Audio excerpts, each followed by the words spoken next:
Why are mobile phone chargers banned on trains at night? Hear this on a night train and it sounds crazy.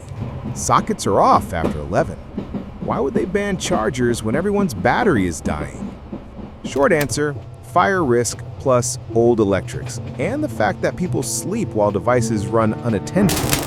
Many carriages still use legacy wiring. Pack dozens of phones, laptops, and power banks onto one circuit, add a few cheap or damaged cables, and the chance of overheating or a lithium-ion failure climbs. At night, staff are fewer, doors are closed, and a small fault can spread before anyone notices. Some operators reduce the hazard by disabling outlets between roughly 11 p.m. and 5 a.m., especially in sleeper cars.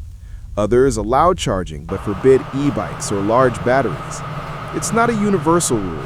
Policies vary by country and train type, but the logic is the same.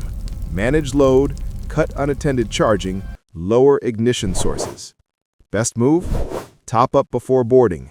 Use certified chargers. Keep power banks small and don't charge bulky batteries while you sleep.